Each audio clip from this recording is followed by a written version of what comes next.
Fala pessoal, bem-vindo ao 11º episódio da nossa série Redstone Básica. Hoje vamos falar sobre algumas formas de transmitir dados de um lado para o outro. Então bora lá! A forma mais fácil de você transmitir um dado de um lado para o outro é fazendo uma linha de redstone. Porém, se a sua linha de redstone for muito grande, talvez você tenha que usar um repetidor para a redstone conseguir percorrer mais 15 blocos.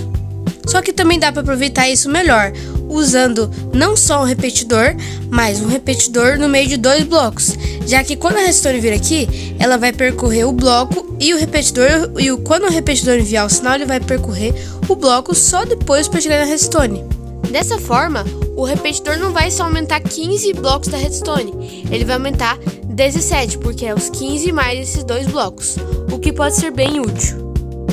Mas, um problema que pode ser ruim no repetidor é que, apesar de ele enviar cargas dessa forma, ele não consegue enviar pelo outro lado. Nesse caso, você pode usar esta configuração aqui, já que quando você enviar o sinal aqui, ele vai prolongar o teu sinal. E se você enviar do outro lado, ele também vai conseguir enviar o sinal, sendo assim funcionando como um repetidor que envia carga para os dois lados. Se você estiver muito preocupado com velocidade, você pode usar um fio armadilha nessa configuração aqui, já que daí ele consegue alcançar muitos blocos sem nenhum delay quando você passar aqui. Então é só colocar, por exemplo, um carrinho aqui, e aí quando você quiser ativar, você coloca para o carrinho ativar esse fio de armadilha e ele vai conseguir alcançar aquela lâmpada instantaneamente. Às vezes também pode ser útil você enviar cargas para lugares altos. Neste caso, você pode usar essa torre de tochas, já que daí quando você ativa, você pode ver que ela percorre toda a torre de tochas até chegar naquela lâmpada. O problema é que essa torre de tochas tem um grande delay. Por isso, geralmente, quando a gente tem que fazer isso, a gente usa torres de vidro. E como você pode ver, elas são instantâneas e é só colocar a torre de vidro assim com a redstone. Caso você queira uma torre de tochas bem alta, você pode colocar um repetidor nesta configuração aqui. Daí a torre vai continuar mais 15 blocos de redstone. Lembrando que fazer uma torre dessas pode ser qualquer bloco que seja considerado pelo código do jogo um bloco transparente, como por exemplo a slab. Mas eu, na minha opinião, acho muito melhor usar torres de vidro, porque elas parecem bem mais bonitas e elas são bem mais fáceis de lidar na hora de construir. Tá bom, tudo que eu mostrei aqui é bem útil, mas se você quiser lidar com mais bits? Neste caso, você pode colocar linhas de redstone dessa forma aqui facilmente, daí ela chega naquela lâmpada. Também pode ser necessário você colocar alguns repetidores se a sua linha de redstone for muito grande. Caso você esteja preocupado com elas ficarem mais compactas, você pode colocar elas meio que na diagonal desse jeito. Como você pode ver, a gente tem que colocar também alguns blocos aqui para impedir que a redstone interfira uma na outra.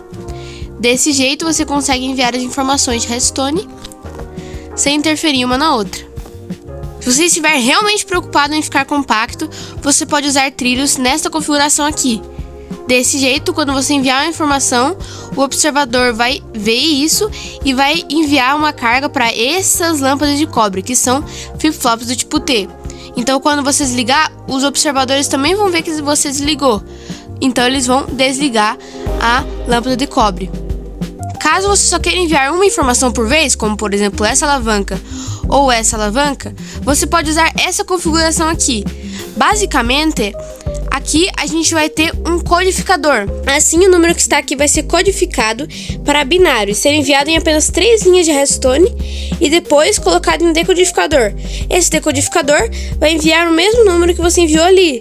Dessa forma, você pode enviar quantas informações você quiser em um número de linhas muito menor. Por exemplo, aqui a gente tem 7 informações diferentes, mas conseguimos enviar isso por apenas 3 linhas de redstone, o que é muito útil em alguns casos. Ok, nesses designs de enviar informações, a gente está enviando eles por linhas separadas. Mas e se a gente enviar tudo numa mesma linha, mas de forma muito rápida?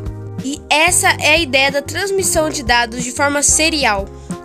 Como você pode ver, quando a gente enviar o sinal, ele vai viajar por essa redstone de um jeito muito rápido até chegar nesses repetidores e eles serem travados. Então agora eu vou explicar como que isso tudo funciona. Bom, basicamente a primeira coisa que acontece é você escolher o que você vai enviar, né? Por exemplo, vamos enviar aqui um 5. Mas ele ainda não estará sendo enviado, porque a gente ainda tem que clicar nesse botão para esses repetidores serem desbloqueados. Então vamos ver o que é para acontecer na teoria. Basicamente, é para a redstone aqui ser ativada, certo? Mas é por um curto período, porque aqui é só de 2 ticks, que é exatamente o que está nesse repetidor. Então a redstone vai ser enviada aqui e também deve ser enviada uma redstone aqui. Aí, quando essa redstone estiver aqui, essa aqui já vai estar aqui na frente. Então ele vai enviar bit por bit numa velocidade bem rápida. Esses bits vão chegar nesses repetidores, que vão estar desbloqueados na hora, porque a gente vai apertar nesse botão de apagar. Então eles vão estar desbloqueados e a informação vai vir chegando aqui. Quando ela chegar nessa hora, a gente vai travar a informação. E aí a informação ela vai ficar travada nessas 2 lâmpadas aqui, o que é bem legal. Vamos testar. Eu vou colocar aqui 9 em binário, claro. A gente só tem que apertar primeiro esse botão de apagar, que daí ele vai apagar o que tá aqui. Eu vou entender como é que isso funciona. Então a informação vai ser enviada. Vamos clicar aqui. E como você pode ver, ela vai chegando aqui nas lâmpadas e é colocada presa nesses repetidores aqui, como você pode ver. E como esse aqui é um LED, quando você apertar aqui, a informação vai ser liberada e apagada. Como você pode perceber, esse aqui é um registrador de deslocamento. A única diferença é que a gente vai controlar ele por esse LED.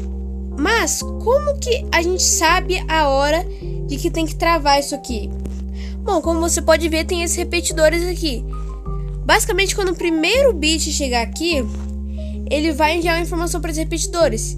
Então eles vão estar no tempo certinho para travar só quando esse último repetidor chegar a informação. Então quando ele chegar lá, aí a gente vai conseguir travar e aí a informação vai ficar presa aqui. Mas tem um problema. A gente está levando em consideração que esse primeiro bit vai ser 1, já que daí quando ele for 1, a informação vai vir aqui e passar por esses repetidores para a gente conseguir travar essa informação aqui. Porém, e se o primeiro bit não for 1? For, por exemplo, um 6 ali. Daí o primeiro bit vai ser 0. Então, só o segundo bit que vai ser 1. Desse jeito, ele vai meio que deslocar e o 6 não vai ser mais um 6, vai ser um 3 aqui. Isso simplesmente não pode acontecer. Porém, a solução não é tão complexa. A solução é a gente colocar um novo comparador aqui. Basicamente, a ideia é que sempre que a gente enviar uma informação, esse primeiro comparador vai ser enviado. E ele serve para avisar o nosso sistema: ei, você tem que salvar essa informação. Então, ele é bem útil até. Deixa eu só apagar esse aqui que deu errado ali, um problema. Então, agora vamos testar. A gente pode enviar, por exemplo, 6 de forma serial. Então vamos enviar agora. E ele aconteceu um problema. Eu já vou explicar para vocês o que é. Basicamente é que na hora que a gente adicionou o comparador, a gente teve que colocar esse repetidor obrigatoriamente. Então a solução para isso é basicamente a gente adicionar 2 ticks aqui na nossa construção. Então agora sim a gente vai conseguir enviar o 6. Como você pode ver, a gente vai apertar aqui e o 6 vai chegar certinho de forma serial por apenas um fio de redstone, o que é muito legal. A última forma de transmissão que eu quero mostrar para vocês, eu particularmente nunca usei, porque eu não gosto muito de usar a intensidade de sinal de redstone para construir algumas coisas, mas mesmo assim eu decidi mostrar. Basicamente, esse aqui é um circuito parecido com esse, só que ao invés de a gente codificar para binário, a gente vai codificar para hexadecimal e colocar ele em intensidade de redstone. Então, por exemplo, vamos colocar uma lâmpada aqui e a lâmpada vai aparecer certinho por esse codificador vermelho, decodificador vermelho, que a gente viu no episódio passado aí. Se eu não me engano, foi no 8º episódio da nossa série. Basicamente, como é que isso funciona? Quando a gente colocar uma informação aqui, por exemplo, ele vai ter um sinal de redstone 15 aqui. Aí ele vai chegar a 14, 13 e 12. E 12 é justamente o número dessa alavanca, né? Então, se você contar aqui 1, 2, 3, 4, 5, 6, 7, 8, 9, 10, vai chegar aqui, vai ser 12.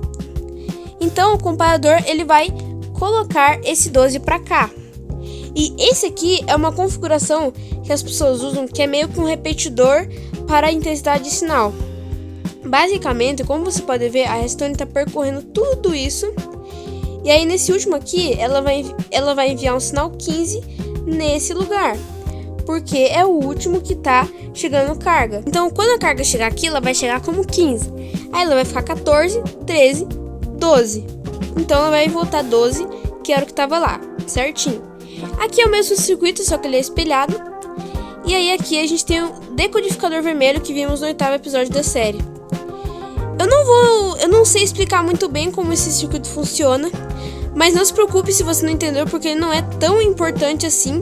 Eu, sinceramente, nunca usei ele, mas eu decidi mostrar porque talvez seja útil algum dia. Então foi isso, galera. Eu espero que vocês tenham gostado do meu vídeo. No próximo vídeo nós vamos ver displays. E então é isso. Tchau, tchau.